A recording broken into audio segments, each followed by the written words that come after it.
Saudara-saudara yang terkasih di dalam Tuhan, pada hari ini saya menyampaikan Injil Kristus melalui program siaran rohani yang dapat menyegarkan iman kita. Bersama saya Pastor Adi Jona Alfredo Pasaribu. Pada hari ini saya mengambil tema firman Tuhan tentang fokus kepada kasih karunia Allah. Fokus kepada kasih karunia Allah. Fokus to His grace. Ibrani 12 ayat 2 sampai 12. Ibrani 12 ayat 2 sampai 12. Marilah kita melakukannya dengan mata yang tertuju kepada Yesus yang memimpin kita dalam iman, yang membawa iman kita itu kepada kesempurnaan, yang dengan mengabaikan kehinaan tekun memikul salib yang disediakan bagi Dia yang sekarang duduk di sebelah kanan tahta Allah. Ingatlah selalu akan Dia yang tekun menanggung bantahan yang sehebat terhadap dirinya dari pihak-pihak orang-orang berdosa, supaya jangan kamu menjadi lemah dan putus asa dalam pergumulan kamu melawan dosa. Kamu belum sampai mencucurkan darah, dan sudah lupakah kamu akan nasihat yang berbicara kepada kamu seperti kepada anak-anak? Hai anakku, janganlah anggap enteng didikan Tuhan, dan janganlah putus asa bila diperingatkannya, karena Tuhan mengajar orang yang dikasihnya, dan Ia menyiksa orang yang diakuinya sebagai anak. Jika kamu harus menanggung ganjaran Allah memperlakukan kamu seperti anak, di manakah terdapat anak yang tidak dihajar oleh ayahnya? Tetapi jikalau kamu bebas dari ganjaran yang harus diderita setiap orang, maka kamu bukanlah anak, tetapi anak-anak gampang. Selanjutnya dari ayat kita yang sebenarnya kita beroleh ganjaran dan mereka kita hormati. Kalau demikian, bukankah kita harus lebih taat kepada Bapa segala roh supaya kita boleh hidup? Sebab mereka mendidik kita dalam waktu pendek sesuai dengan apa yang mereka anggap baik, tetapi Dia mengajar kita untuk kebaikan kita, supaya kita beroleh bagian dalam kekudusannya. Memang tiap-tiap ganjaran pada waktu itu diberikan tidak mendatangkan sukacita, tapi duka cita, tetapi kemudian menghasilkan buah kebenaran yang memberikan damai kepada mereka yang dilatih olehnya. Sebab itu kuatkanlah tangan yang lemah dan lutut yang goyah. Amin. Bapak, Ibu, saudara yang dikasihi Tuhan, memandang kepada Yesus Allah yang hidup, memandang kepada Yesus Allah yang hidup, Dalam pasal ini merupakan perkataan Rasul Paulus tentang saksi-saksi iman. Para saksi-saksi iman yang saat itu mereka berhasil memberitakan Injil kasih karunia Allah sampai akhir hidup mereka. Rasul yang telah berhasil memenangkan pertandingan dan perlombaan untuk menyatakan kasih karunia kepada setiap orang lewat pemberitaan Injil yang mereka lakukan dengan penuh keberanian dan dengan mata yang tertuju kepada Yesus, dan sambil tekun memikul salib ganti sukacita yang disediakan Allah bagi mereka yang melakukannya, sukacita besar yang disediakan Allah. Begitu pula saya dan saudara yang telah menerima keselamatan kasih karunia Tuhan. Saat kita melakukan segala sesuatu untuk kerajaan Allah, kita harus memandang kepada Yesus yang adalah juru selamat kita yang hidup, karena Dia telah mengerjakan keselamatan Allah yang Dia lakukan di kayu salib, yang Dia sediakan di kayu salib, supaya saya dan saudara beroleh hidup kekal. Dan kita harus tekun memikul salib ganti sukacita yang besar yang disediakan Allah untuk kita dalam kekekalan. Jadi saat saudara dan saya melakukan kehendak Bapa, melakukan firman Kristus, kita memandangnya dengan mata yang tertuju kepada Yesus, bukan dengan kekuatan daging, bukan dengan kekuatan sendiri. Kejadian 15 ayat 1 sampai 7. Kejadian 15 ayat 1 dan sampai 7. Kemudian datanglah firman Tuhan kepada Abraham dalam suatu penglihatan.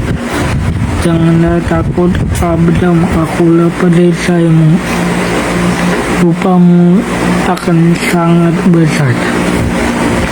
Abraham menjawab, ya Tuhan Allah, apakah yang akan Engkau berikan kepadaku?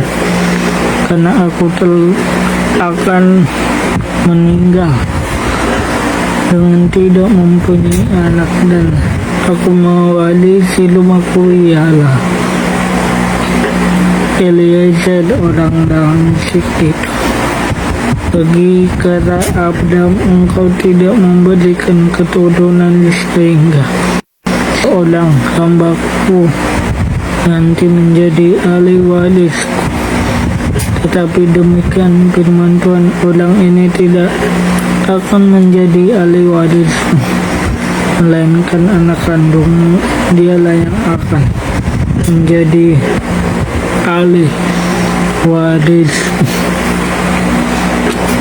Lalu Tuhan membawa Abraham keluar serta berfirman, coba lihat ke langit, hitunglah bintang-bintang jika engkau dapat menghitungnya.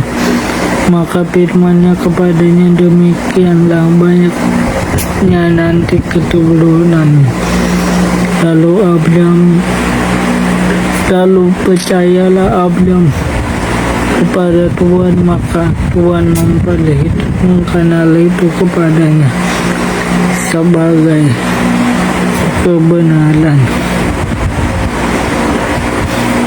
Lagi firman Tuhan kepadanya, akulah Tuhan yang membawa engkau keluar dari Ur Kasdim untuk memberikan negeri ini kepadamu menjadi milikmu, kata Abram. Ya Tuhan Allah, dari manakah aku tahu bahwa aku akan memilikinya?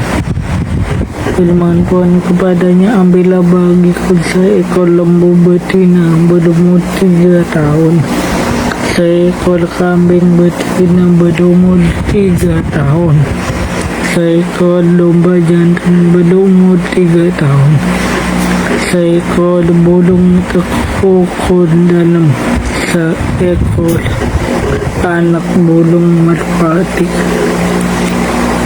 Diambilnya semuanya itu bagi Tuhan, dipotong 2, lalu diletakkannya bagian-bagian itu, yang satu di samping yang lain, tetapi burung-burung itu tidak dipotong 2. Ketika burung-burung buas singgap pada daging binatang-binatang itu, maka Abram mengusirnya. Menjelang matahari terbenam, tertidurlah Abram dengan nyenyak, lalu turunlah meliputinya gelap gulita yang mengerikan.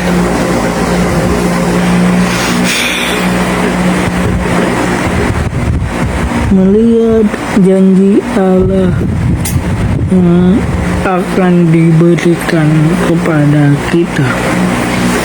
Dalam perikop ini sebuah kisah tentang Abraham yang mendapatkan penglihatan akan janji Allah yang akan Allah berikan kepadanya. Janjinya yaitu untuk mendapatkan keturunan dan mendapatkan seorang anak. Karena kita tahu, saudara, bahwa umur Sara sudah tua dan rahimnya sudah tertutup, sehingga tidak ada lagi harapan untuk Sara mengandung atau melahirkan seorang anak. Tapi ada kabar baik, Abraham mendapatkan janji Allah, dan Allah berjanji bahwa mereka akan mendapatkan keturunan atau seorang anak melalui bintang-bintang yang diperlihatkan Tuhan Allah kepada Abraham. Dan Abraham disuruh menghitung banyaknya bintang-bintang di langit. Maka demikianlah banyaknya keturunan Abraham, sampai kepada akhirnya lahirlah seorang anak yang bernama Ishak. Dan Ishak lahir ke dunia. Begitu pula saat saya dan saudara saat ini sedang menanti janji-janji Allah, menantikan janji-janji Allah, berkat-berkat Allah. Mungkin kita, saya dan saudara sedang bergumul, mengalami pergumulan dalam hidup ini,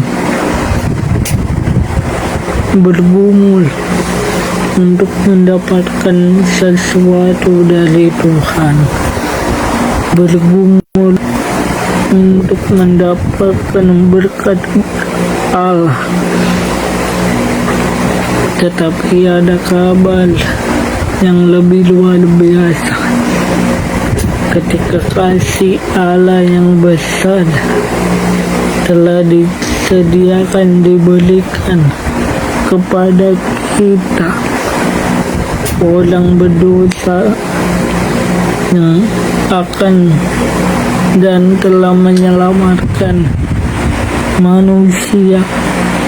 Kasih yang terbesar itu, yang lebih luar biasa itu, yaitu Yesus Kristus yang telah disediakan, diberikan untuk kita, datang ke dunia, lahir ke dunia, hidup dan menyerahkan nyawanya, mati di kayu salib dan bangkit untuk keselamatan kita.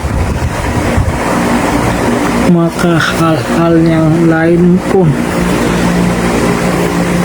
kebutuhan kita sehari-hari, Tuhan pasti sediakan. Segala kebutuhan kita, keperluan kita dalam menjalani hidup ini, kita percaya Allah sanggup menyediakan kasih karunia, menyediakan kebaikan, menyediakan segala apa yang dibutuhkan oleh setiap kita yang percaya dan memandang kepada Yesus yang adalah juru selamat kita. Ya. Sebab Filipi 4 ayat 19 berkata,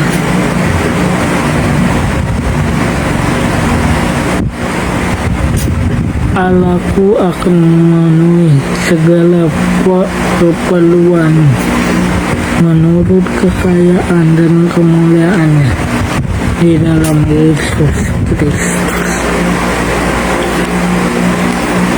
Lalu bagaimana cara kita untuk fokus kepada kasih karunia Allah? Bagaimana untuk fokus kepada kasih karunia Allah? Yang pertama, memandang kepada Yesus Allah yang hidup. Ibrani 12 ayat 2 sampai 12. 2. Melihat janji Allah yang disediakan untuk kita. Kejadian 15 ayat 1 dan 7. Ketiga, melupakan masa lalu atau manusia lama dan beralih kepada Kristus. Filipi 3 ayat 8 sampai 13. Untuk kita fokus kepada kasih karunia, pandanglah Yesus yang adalah Allah yang hidup. Lihat janji-janjinya yang telah disediakan untuk kita. Lihat janji-janjinya yang telah digenapi dan akan digenapi untuk kita. Dan lupakan masa lalu kita di dalam Adam, kehidupan kita yang lama dalam Adam, dan beralih bergerak maju kepada Kristus, menghadap Kristus. Saya dan saudara telah menyerahkan hidup kita kepada Tuhan dan menerima Tuhan Yesus sebagai juru selamat dan Tuhan kita secara pribadi. Artinya hidup kita bukan hidup kita lagi, hidup kita tidak lagi di bawah Adam, melainkan di bawah Kristus. Maka kita tidak fokus lagi ke belakang, melainkan ke depan. Kita tidak fokus untuk mundur ke belakang, melainkan beralih kepada Kristus, melihat masa depan yang baru di dalam Kristus dan serahkan hidup saya dan saudara dalam tangan Kristus dan fokus kepada kasih karunia.